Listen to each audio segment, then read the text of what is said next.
This is a guest essay by Lucy Tabrizi, who writes about politics, philosophy, religion, ethics, and history.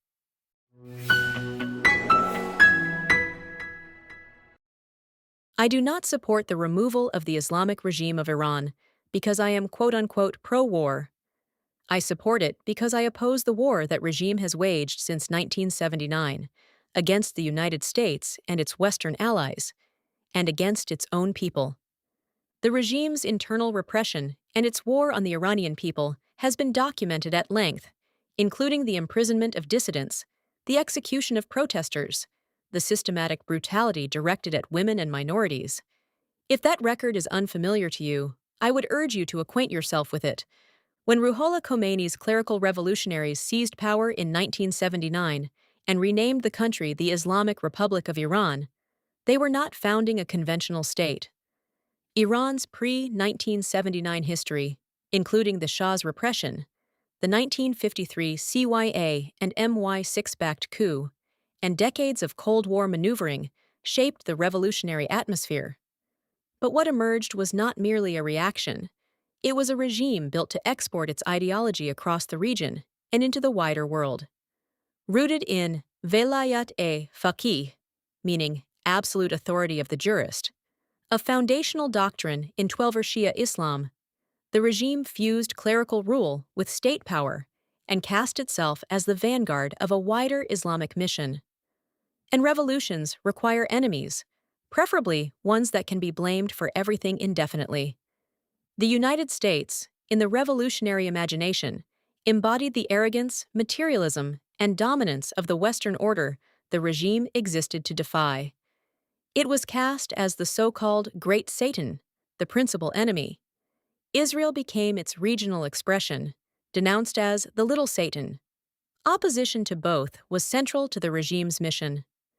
Death to America and death to Israel became the ideological language of the state, which makes diplomacy with such a regime something of an uphill exercise. War was built into its DNA. It began in November 4th, 1979, when Islamist students loyal to Khomeini seized the U.S. Embassy in Tehran, holding American diplomats hostage for 444 days. In the early 1980s, the regime's allies in Lebanon carried out a suicide car bombing against the U.S. Embassy in Beirut, killing 63 people, including Americans. Months later, a coordinated truck bombing targeted U.S. Marines barracks in Beirut, killing 241 service members, one of the deadliest attacks on U.S. forces before 9/11. During the Iraq War, militias aligned with the regime killed hundreds of U.S. service members using Iranian-supplied weapons and tactics. Since then, the pattern has intensified, arming Hezbollah and Hamas to attack Israel, cultivating militias in Iraq and Syria, backing the Houthis in Yemen, striking Gulf oil infrastructure, harassing and mining commercial shipping in the Strait of Hormuz, launching ballistic missiles at U.S. bases, plotting assassinations in Europe and North America, and abducting foreign and dual nationals to use as political hostages. The regime has carried out cyber attacks against Western infrastructure, placed bounties on former U.S. officials, deepened military cooperation with Russia by supplying drones used against Ukrainian civilians, sold discounted oil to Beijing in defiance of sanctions, and helped build the parallel trade and financial networks designed to weaken the West. Its most powerful proxy, Hezbollah, illustrates the scale and reach of this network. During the Lebanese Civil War, Western journalists, diplomats, and aid workers were kidnapped and held hostage for years by Hezbollah-linked groups. In 1994, Hezbollah operatives carried out a truck bombing of the AMIA Jewish Community Center in Argentina, killing 85 people. In 2015, British security services uncovered a Hezbollah explosives cache in North London containing 3 tons of ammonium nitrate, enough material for a major bombing campaign. Alongside these campaigns sits another front: information warfare. Iranian state media and affiliated networks have long worked to discredit the United States and Israel internationally, pushing narratives to inflame opinion abroad and fracture Western support for confronting the regime. Through satellite television, multilingual media outlets, coordinated online campaigns, and networks of sympathetic organizations and activists, the Islamic Republic has invested heavily in shaping the political atmosphere beyond its borders. This was not simply a propaganda effort, but another theater of the conflict, a long campaign aimed at Western public opinion. If missiles and militias targeted physical security, this front targeted legitimacy, working to convince audiences abroad that the regime's enemies were the true aggressors. The speed with which unverified claims from regime sources are repeated in Western media suggests the strategy has been remarkably effective. The war in Gaza has demonstrated how powerful this front can be. The conflict has been fought largely through images, narratives, and emotional mobilization. Even though Supreme Leader Ali Khamenei was assassinated on February 28th, and even if the regime falls, the ideas it spent decades cultivating represent a war that is only just beginning. For more than 40 years, the Islamic Republic invested not only in militias and missiles, but in ideological alliances and narratives designed to reshape opinion inside Western societies. Some of its most consequential successes have taken root within Western institutions, including the universities that shape future leaders. There is no military strategy for that front. Both strategies were designed to operate globally. For 45 years, the regime has exported instability and forced the United States into a pattern of containment, missile defense, and retaliatory strikes. We are already implicated in ways we barely notice.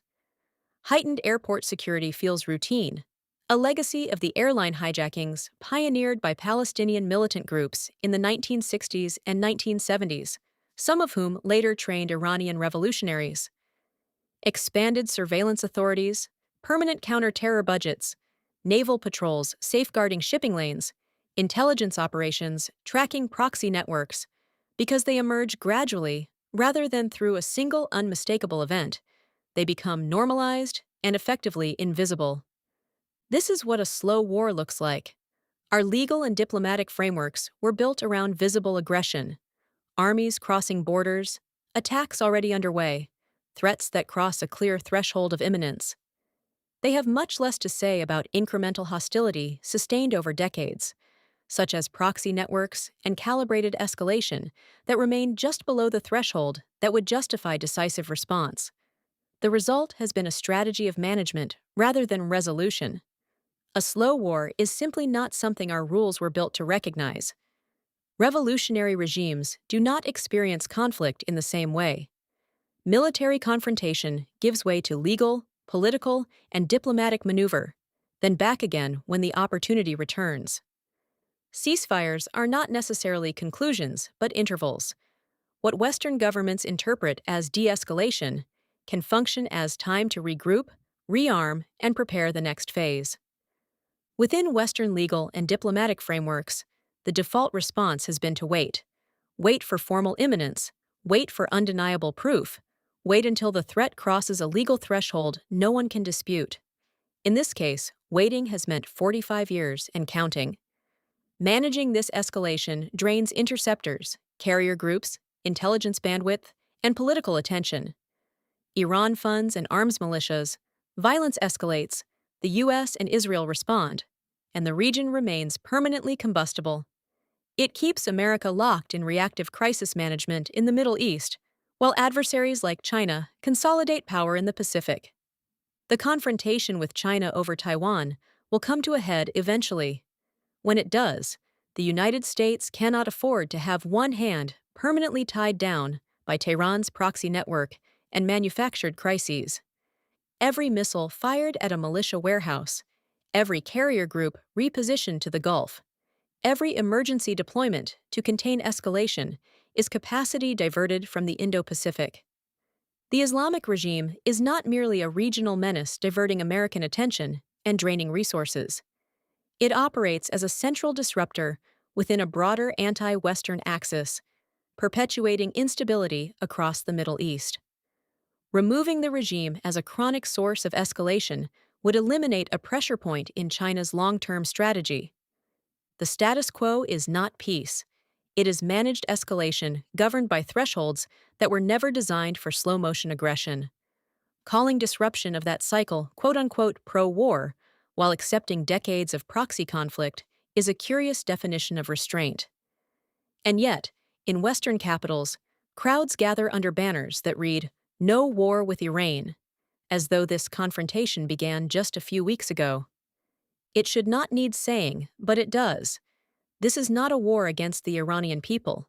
It is a confrontation with the regime that rules them. Challenging the Islamic Republic is not an assault on Iran. It is a response to a regime that has waged war in its name. What unfolded beginning on February 28th with the joint U.S.-Israel attacks on Iran is unprecedented in scale and precision. The largest and most complex air operation in Israel's history, targeting senior officials, regime infrastructure, and military assets. It is the culmination of decades of calibrated escalation. Opposing decisive action against this regime as quote-unquote warmongering, while offering no plan to confront or dismantle it, is not a peace strategy. Multiple U.S. administrations, including that of Barack Obama, pursued negotiations, concessions, sanctions relief, and back-channel diplomacy. The regime used those openings to continue funding proxies, expand missile capabilities, and further destabilize the region. Arguing for the end of a regime that manufactures endless conflict is not pro-war. It is an argument for breaking the cycle that has dragged America into Middle Eastern confrontation for nearly half a century. Some argue this is not about strategy at all, but about U.S. President Donald Trump, and that he does not care about human rights.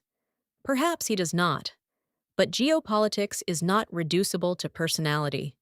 States act for multiple reasons at once: deterrence, credibility, bandwidth, competition with China. If weakening a regime that brutalizes its own people happens as part of that calculus, it is still a good outcome for those living under it. For those who argue the regime should be left intact to avoid war. For nearly half a century, Americans and Israelis and their allies have been targeted directly or through proxies. If preserving the status quo is the alternative, what exactly is the plan? There are serious discussions to be had about execution, sequencing, and how to avoid a vacuum that devolves into another Iraq or Afghanistan. Escalation, regional spillover, and failure are all possible. I only wish those were the discussions dominating our online discourse. Instead, we get black and white slogans and the confident geopolitical expertise of people who had never previously expressed an opinion on Iran until just a few weeks ago.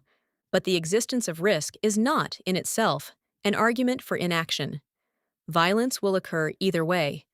The question is which outcome it serves. For the entirety of its existence, the regime has shown no capacity for reform and no intention of abandoning the strategy of proxy conflict that has kept the region permanently volatile. If the objective is to end that cycle, postponement cannot be the plan.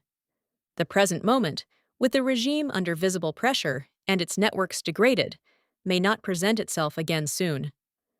Strategic windows rarely remain open for long, and when they close, they often do so for a generation. If we want real stability absent from perpetual war, the possibility of normal relations with a future Iran, and an end to the cycle of proxy war, we have to be honest about the obstacle.